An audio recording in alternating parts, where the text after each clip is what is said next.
Fala pessoal, tudo bem? Aqui quem fala é o Joinhas, professor de atualidades de vocês, e vamos falar de mais um tema envolvendo esportes, né? Especificamente hoje nós vamos falar de um outro evento esportivo, que são os Jogos Paralímpicos, a famosa Paralimpíada, tudo bem? E a gente vai ver um pouquinho como a gente pode usar o esporte, né? Esse evento esportivo em específico, como plano de fundo para uma discussão muito maior. Então vamos lá. Primeiramente sobre o termo, né? Eu sempre ouvi o termo Paralimpíada, Jogos Paralímpicos, tudo bem? Só que na verdade não é o correto, tá? E a gente vai discutir isso um pouco. Primeiro a gente tem que entender que esse termo ele surgiu no inglês, tá? Então ele foi trazido para a nossa língua, ok? Então o termo que surgiu no inglês foi Paralimpíadas, fazendo uma tradução literal, tá? Por quê? Porque dizem que, né, há estudos que tem essa hipótese. É difícil saber exatamente a origem de uma palavra, né? Mas dizem que o termo paralímpico ou Paralimpíada surgiu da união de duas palavras, paraplégico e jogos em inglês, né? Como está escrito aqui, paraplegic games. Beleza? Por isso esse prefixo, né, para no começo, Paralympic. Beleza? Mas é importante ressaltar que hoje nós falamos, e é o correto, utilizar o termo Paralimpíadas, e a explicação dada não é a origem da palavra, mas sim a questão legal, mercadológica do uso dessa palavra. Por quê? Nós tínhamos, né, desde muitos tempos, os Jogos Olímpicos, as Olimpíadas, beleza? Então veja bem, nós já tínhamos esses jogos. Aí lá em 1900 e alguma coisa, surgiu os Jogos Paralímpicos, tá bom? Só que, por ser um termo parecido, né, Jogos Olímpicos e Paralímpicos, ou Olimpíada e Paralimpíada, poderia dar conflito mercadológico, já que nós estamos falando aqui de eventos esportivos gigantescos que movimentam uma grana absurda, né? Então a gente tem que entender que esses eventos possuem os seus nomes patenteados, né? Tanto os Jogos Olímpicos, Olimpíadas, como os Jogos Paralímpicos, as Paralimpíadas, movimentam muito dinheiro e, portanto, têm seus nomes patenteados para que esse dinheiro ande dentro desse sistema, né? Ele não flua para fora ou alguém utilize esse termo à torta direito sem ter que pagar, inclusive, uma grana para eles. Tudo bem?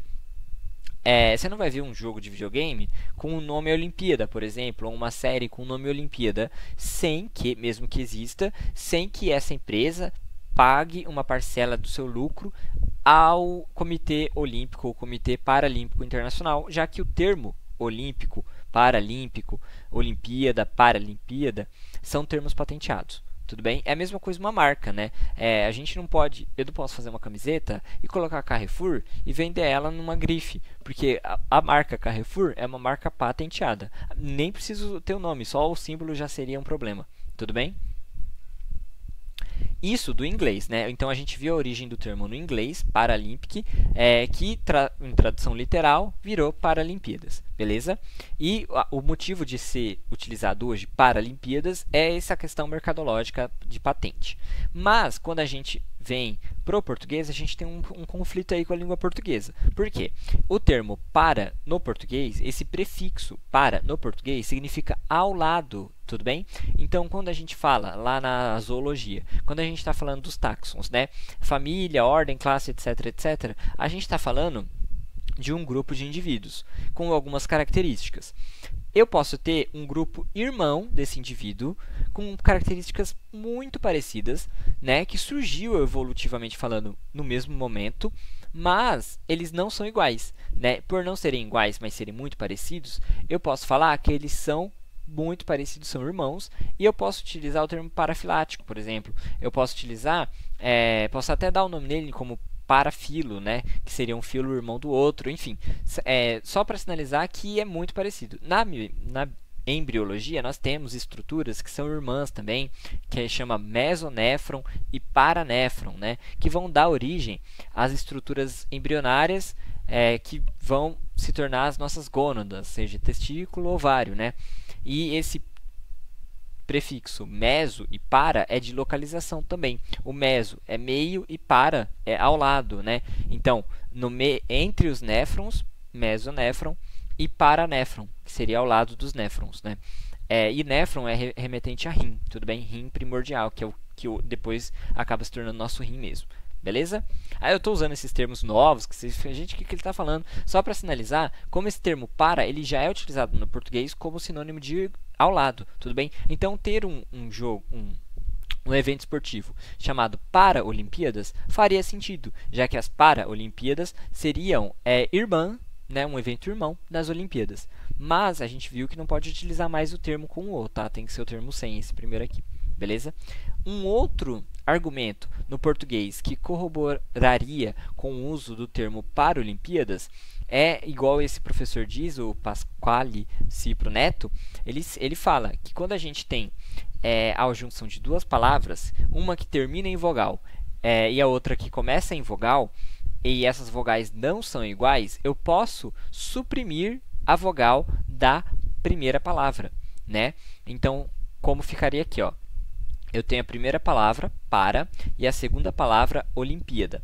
Eu suprimo, né, eu tiro essa primeira vogal, no caso A, e mantenho a vogal da segunda palavra. Tudo bem? Então, o termo ficaria paralímpico, né? Seria, seguindo as regras do português, o mais correto. Igual acontece nas palavras hidrelétrico, que é a junção de hidro mais elétrico, e gastrointestinal, que é a junção de gastro mais intestinal. Beleza? Mas, como a gente viu, não foi o que aconteceu. Então, o português saiu perdendo e ficou Paralimpíadas. Beleza?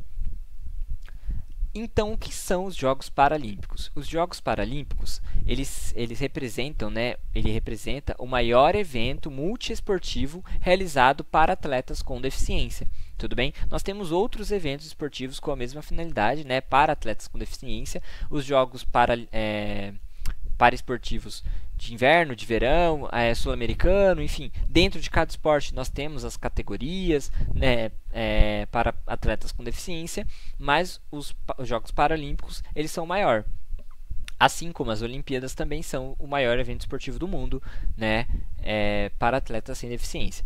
Tudo bem? E agora a gente vai entrar em algumas minúcias dos termos que a gente pode ou não utilizar para se referir com pessoas com deficiência. O primeiro deles é esse que eu acabei de falar, que é pessoas com deficiência, tudo bem? Então, abreviando, seria PCD, escrito dessa maneira, inclusive com o C minúsculo, tudo bem? O que seria esse termo, né? É o termo mais correto a ser utilizado quando a gente se refere a alguém com deficiência, tudo bem?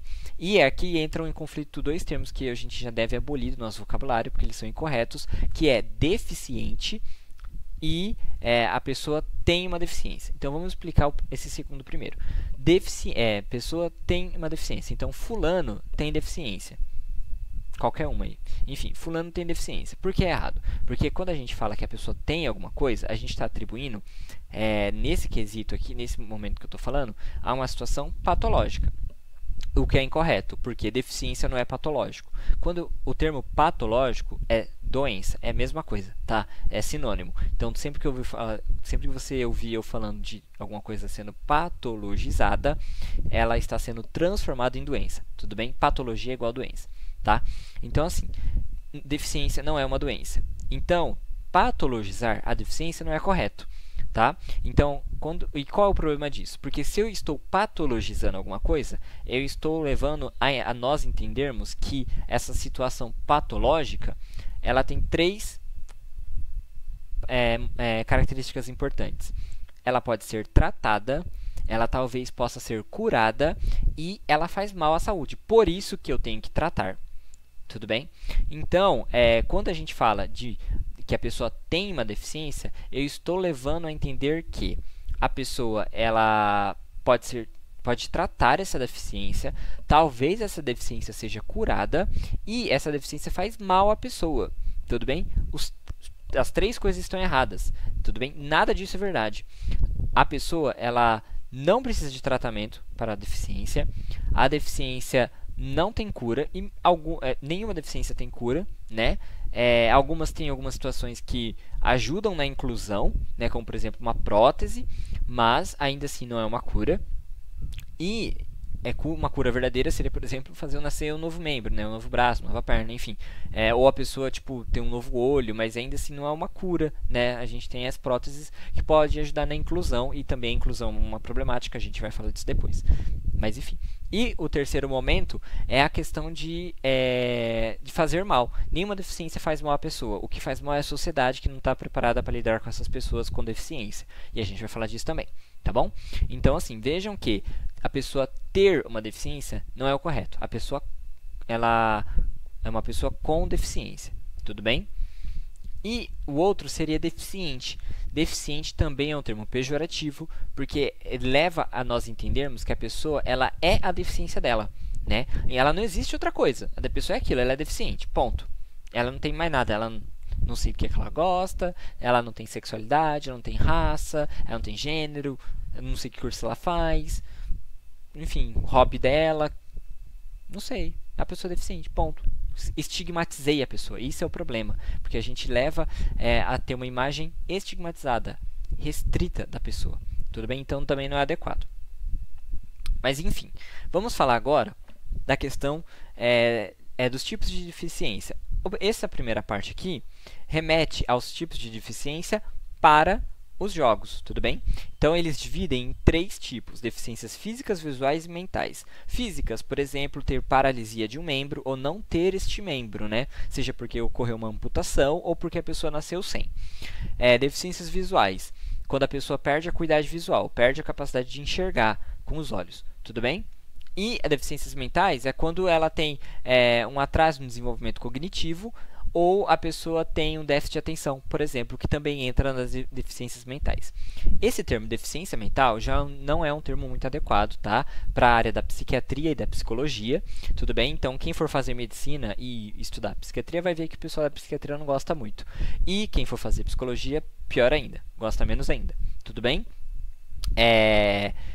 Inclusive, outros termos pejorativos seria, por exemplo, retardado mental, tá bom? Então, também é um termo extremamente pejorativo que nós não devemos utilizar em nenhum momento, beleza? Enfim, isso aqui para os jogos, tudo bem? Agora, no Brasil, entende-se que uma pessoa com deficiência, ela tem um impedimento a longo prazo de natureza física, mental, intelectual ou sensorial de um determinado órgão. Então, aquele órgão não funciona, né? Ou ele é ausente, tudo bem? Então, por exemplo, a pessoa não tem um braço, ou o intestino da pessoa não funciona. Pode ter intestino, mas o intestino não funcionar. E aí a pessoa tem que usar aquelas bolsas que vão por onde as fezes das pessoas vão sair, que chama ostomia, né? Bolsa de ostomia, enfim. E pode ser de uma maneira momentânea, né? A pessoa passou por uma cirurgia, teve que utilizar a bolsa, ou pode ser de uma maneira fixa, né? A pessoa realmente tem uma doença muito grave no intestino, teve que tirar a parte do intestino ou nem precisou, mas ainda assim não pode, ainda assim tem que utilizar a bolsa.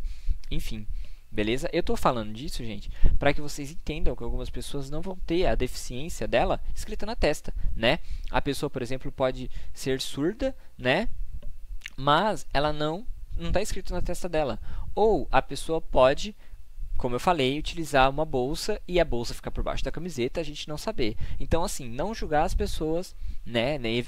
Nunca devemos julgar ninguém, né? De preferência. Mas, assim, no caso de deficiência, pior ainda, né? Nunca julgar se a pessoa é uma pessoa com deficiência ou não. Beleza? Sempre respeitar e também evitar perguntas invasivas, né? Já não é bom perguntar do corpo de ninguém. E nesse momento, igualmente, né?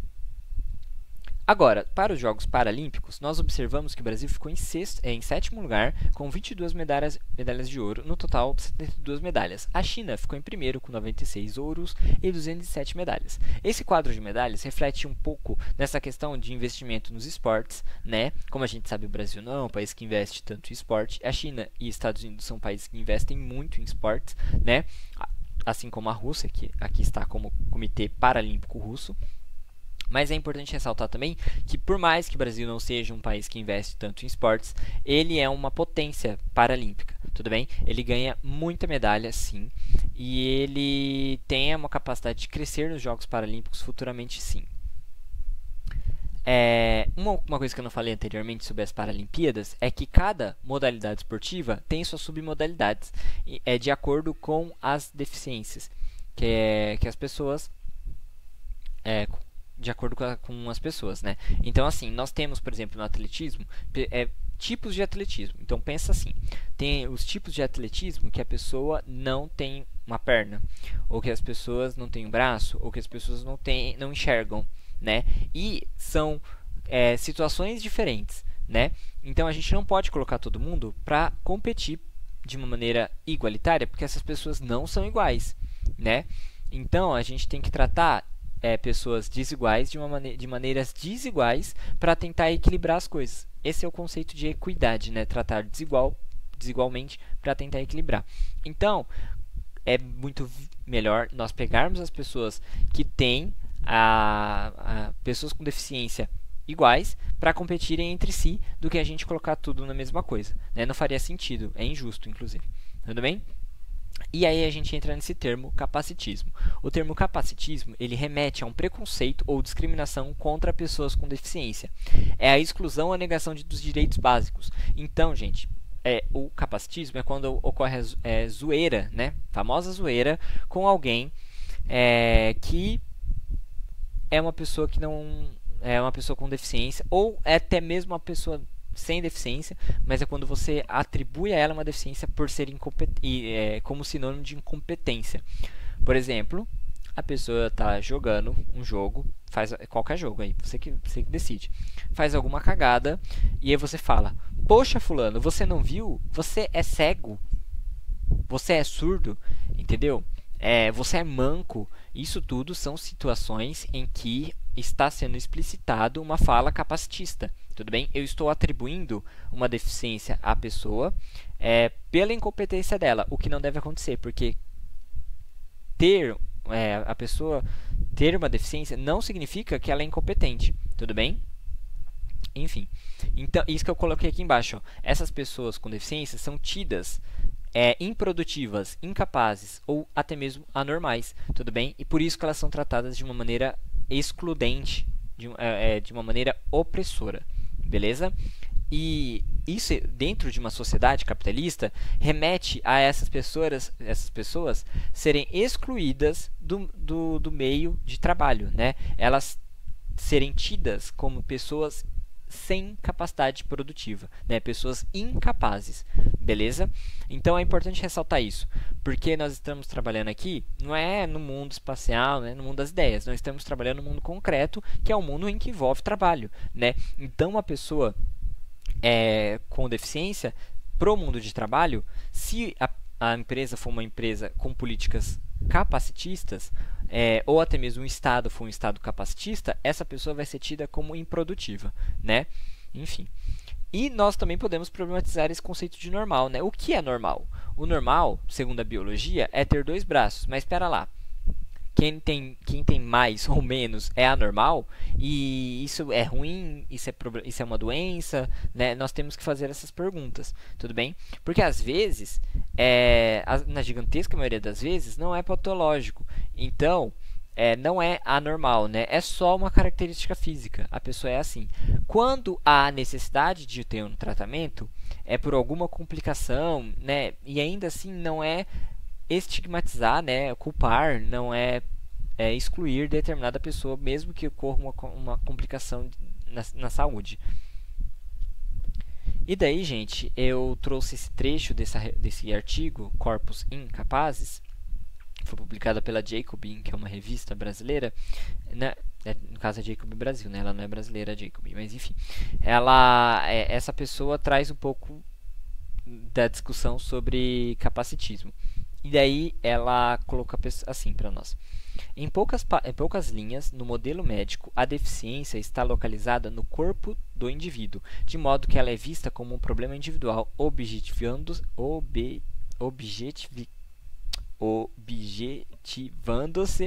a cura ou a medicalização do corpo.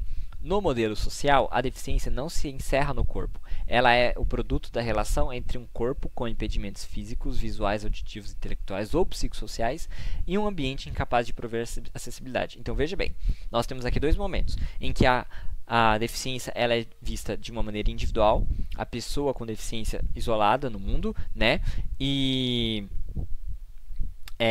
por isso que ocorre aquelas coisas que eu falei como patologização da deficiência, né? Portanto, tentando tratar essa doença para que a pessoa se cure, para que a pessoa entre no mercado de trabalho.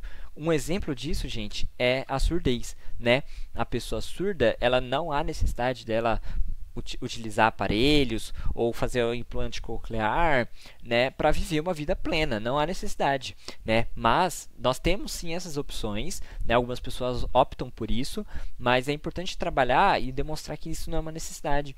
Enfim, né? E que ela pode, inclusive, trabalhar trabalhar no mercado, ser inserida dentro do mercado sem isso, tudo bem? Enfim, no modelo social, a deficiência ela é vista não somente no corpo, mas como a sociedade lida com esses corpos, né? E como eu falei, o corpo dentro da sociedade, ele é excluído, né? É negado o acesso a direitos básicos, como educação e saúde, né? Algumas escolas não são preparadas para atender algumas pessoas com deficiência, até mesmo um ônibus pode não ser adequado para uma pessoa com deficiência, por exemplo, uma pessoa em cadeira de rodas. Às vezes o ônibus não tem o elevador, e daí, como que faz? A pessoa não vai pegar ônibus, né? Ela não vai ter acesso a outros direitos, inclusive não vai ter acesso à própria cidade dela. Tudo bem? Não vai conseguir se locomover. Enfim, então aqui nós temos dois vieses, né? O viés do modelo médico, que é restrito, é individual e que não é o mais adequado quando a gente fala de problemas sociais, né? E eu falo isso enquanto estudante de medicina, porque realmente avaliada do ponto individual não é adequado, mesmo sendo da área da medicina. E nós temos o modelo social, que é o modelo em que reverbera o Estado, né? Como o Estado interfere nisso, como a sociedade influencia o Estado a interferir nisso. Tudo bem? E isso, gente, é tão importante que já foi tema de redação, né? Foi tema da redação 2020. Eu errei aqui, tá? Tô adiantando as coisas. É o Enem 2020, tudo bem? Que foi o estigma associado às doenças mentais na sociedade brasileira. Como eu falei, alguns transtornos mentais ou doenças mentais podem ser tidos como deficiência, né? Como, por exemplo, o transtorno de déficit de atenção e hiperatividade, né? Claro que, assim, no Brasil nós temos essa problemática, porque dependendo da lei que você pega, dependendo do serviço que você está utilizando, por exemplo, uma pessoa com TDAH não pode se aposentar, né? Até mesmo algumas coisas mais graves, como, por exemplo, tem algumas doenças na área de reumatologia que elas destroem os dedos, né? As pessoas começam a ter os dedos destruídos e as pessoas nem sentem dor, apenas o dedo vai sendo destruído. E aí, às vezes, a pessoa não tem os dedos. Ou seja, não tem um órgão, né? No caso, seria os dedos. E mesmo assim, segundo a lei brasileira, essa pessoa às vezes não consegue se aposentar, né? Enfim. Esse outro artigo, gente, pessoas com deficiência intelectual ainda vivem um estigma associado à falsa ideia de incapacidade. Ele remete a esse tema de redação, tá? É disso que eu falei, deficiência intelectual, como sendo uma problemática social, não individual, né? E esse estigma que as pessoas sofrem de serem incapazes, né? De não serem adequados para o mercado de trabalho, não serem adequados para fazer alguma ação, enfim, sempre precisarem de ajuda, o que é tudo uma balela, né? E daí, gente, eu sei que é um tema complexo, que às vezes você pode não ter contatos, às vezes no seu convívio não tem ninguém, né, com deficiência, mas é importante a gente sempre entender um pouco sobre isso. E aí eu trouxe 4 indicações de filmes, tudo bem? O primeiro filme chama Intocáveis, que é um filme muito bom, que mostra esse senhor, ele é paraplégico e a relação de cuidado a relação de amizade que ele tem com o cuidador dele, que é como se fosse um enfermeiro dele, tudo bem? Assistam para entender o que eu quis dizer. E esse filme é extraordinário, que é desse garotinho aqui, que é como mostra ele indo à escola, tá? Ele tem deficiência do rosto, ele é uma pessoa com deficiência no rosto, tudo bem? Esse daqui, vou pular esse daqui. Esse daqui chama O Som do Silêncio. É um filme que, inclusive, eu tive a oportunidade de debater um pouco com a Gabi e com a Marina. Tudo bem? Esse moço aqui, ele perde a audição. Isso não é um spoiler, isso acontece nos 2 minutos de filme, tá? Então, assim, veja bem, ele era uma pessoa que ouvia e ele vai perdendo essa audição. E tem todo esse processo dele ser inserido na comunidade surda, né, dele se entender como uma pessoa surda e não só uma pessoa com deficiência auditiva, né? Tem essa diferença. Quem quiser assistir essa discussão tá no YouTube, no Cineclube CPV, só jogar lá, que coloca assim, Cineclube CPV, é o Som do Silêncio que vai aparecer, beleza? E esse daqui é uma produção brasileira. Hoje eu quero voltar sozinho. Eu já indiquei ele aqui porque ele é uma produção de uma pessoa com deficiência LGBT, tá? Então esse menino aqui, ele é cego e ele é gay. E mostra a relação dele com esse outro moço aqui, não de uma maneira erotizada, que fique bem claro, mas de uma maneira, vamos colocar assim, romântica. É que o erótico também pode ser romântico, né? Mas enfim, não entra essa discussão aqui. Mas mostra uma relação romântica entre os dois e como ele se desenvolve, ele sendo uma pessoa com deficiência, enfim. E por ser uma situação LGBT, né, é importante a gente sempre trazer para a discussão. Lembrando que uma pessoa com deficiência, ela pode ter as facetas da personalidade de maneira variada, né? Aqui, em questão de sexualidade, em questão de gostos pessoais, de hobbies, profissão, enfim. É isso, galera. Esse é um tema extremamente complexo que dá muito pano pra manga. Eu tentei trazer ele usando de plano de fundo as Paralimpíadas, não sei se me fiz claro, mas se você tiver alguma dúvida, alguma outra indicação, alguma crítica, fica à vontade, só comenta aí, beleza? Então é isso, tchau, tchau, até a próxima, bons estudos.